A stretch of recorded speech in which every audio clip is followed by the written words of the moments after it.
کچھ انکہی کہانیوں کو سامنے لانے کے لیے مجھے طیبہ بیٹی کی مدد درکار ہے، اور یہ کام صرف یہی کر سکتی ہے۔ ان کی آواز آہستہ تھی مگر پوری صلاحیت سے بھری۔ میں؟ طیبہ فوراً الجھ کر پوچھ اٹھی۔ دامل خان جیسے بڑے بزنس مین سے اس لڑکی کا بھلا کیا ربط؟ وہ کیسے ان کے کسی کام آ سکتی تھی؟ اور ان کا خاصا جماؤ دے کر صرف کا لفظ ادا کرنا کہ صرف وہی ہے جو یہ کام کر سکتی ہے، تاثیر اور طیبہ دونوں کو شدید تجسس میں ڈال گیا تھا۔ کیا آخر ایسا کیا کام ہے جو صرف طیبہ ہی کر سکتی ہے؟ ہاں بیٹا، صرف تم ہی کر سکتی ہو یہ کام۔ وہ پھر اپنی بات پر زور دے رہے تھے۔ کیسا کام؟ تاثیر نے ایک ابرو اٹھا کر کسی تفتیشی افسران کی طرح پوچھا۔ پہیلیوں کو سلجھانے کا، انکہی کہانیوں کو سامنے لانے کا، اندھیروں سے سچ کو کھینچ لانے کا، اس ڈیول کی حقیقت کو بے نقاب کرنے کا۔ آپ شاری خلیل کی بات کر رہے ہیں؟ تاثیر نے ان کی مراد کو سمجھتے ہوئے شخصیت کا نام لیا تاکہ بات کلیئر ہو۔ بالکل۔ اور کون ہے اس دنیا میں جو اتنا شاطر ہو کہ دامل خان کی ناک کے نیچے سے اس کی بیٹی کے ساتھ کھیل جائے اور اسے خبر بھی نہ ہو سکے؟ وہ دانت پیستے ہوئے گویا ہوئے۔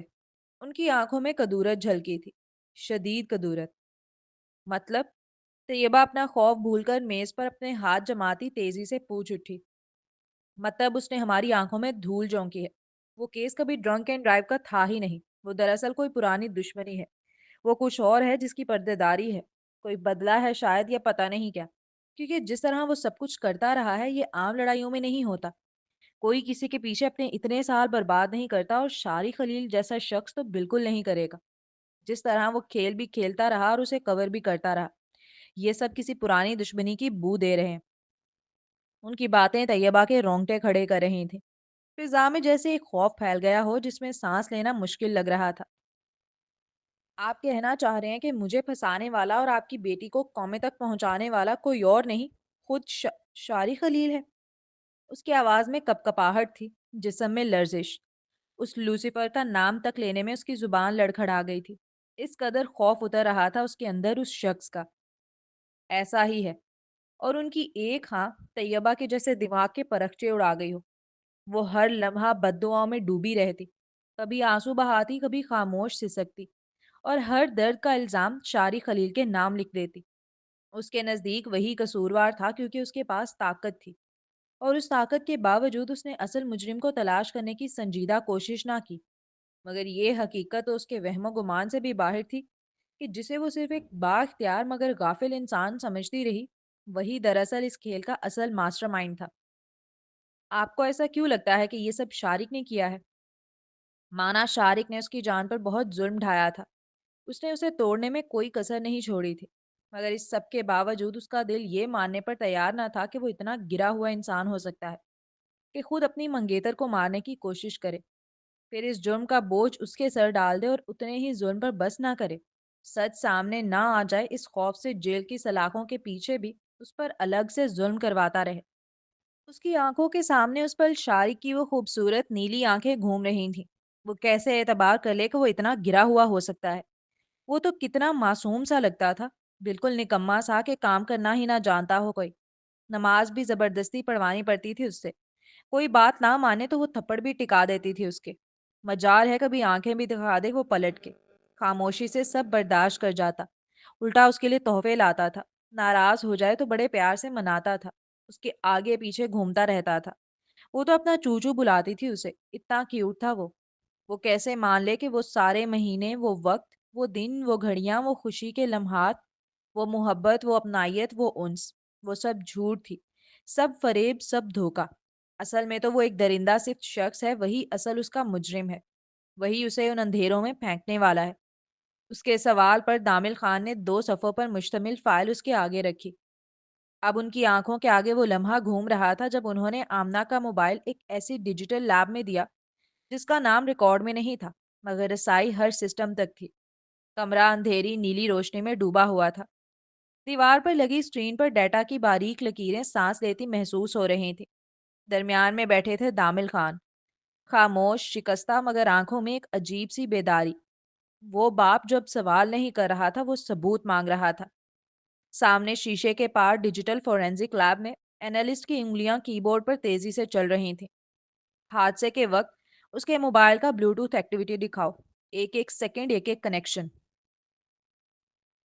دامل خان نے بھری ہوئی مگر مضبوط آواز میں کہا۔ اینالسٹ نے سر ہلایا۔ سر، یہ ڈیٹا عام لاگز میں نہیں ہوتا۔ ہم low level Bluetooth pairing history نکال رہے ہیں، وہ بھی وہ جو یوزر کو نظر تک نہیں آتی۔ فورینزک اینالسٹ گھمبیر لہجے میں گویا ہوا۔ ان کی نظریں اسکرین پر جم گئیں، سانس جیسے کسی نے روک لی ہو۔ کوڈز رکے، ایک لائن ابری۔ سر، یہاں ایک ان ایکسپیکٹڈ پیئرنگ ہے، حادثے کے عین وقت کا۔ اینالسٹ چونک کر بولا۔ دامل صاحب کا دل زور سے دھڑکا۔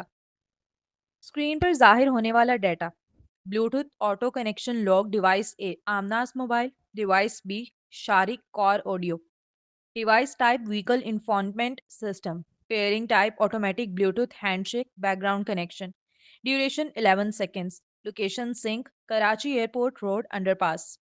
سب سے حیران کن بات اس نے سب سے آخر میں بتائی، وہ تھا وقت۔ ایگزیکٹلی وہی وقت جو پولیس کے ریکارڈ میں آمنہ اور طیبہ کی گاڑی کے ٹکراؤ کا تھا۔ کمرے میں خاموشی پھیل گئی، ایسی خاموشی جو شور سے زیادہ خوفناک ہوتی ہے۔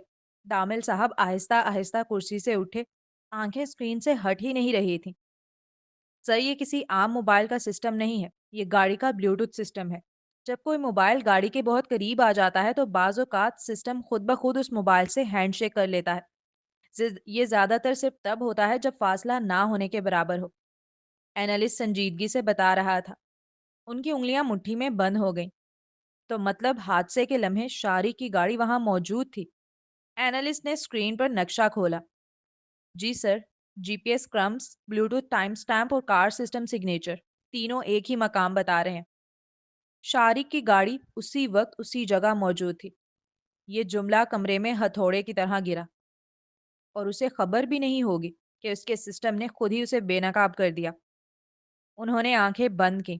ایک لمحے کو وہ صرف باپ تھے، پھر آنکھیں کھولیں تو تفتیش کار بن چکے تھے۔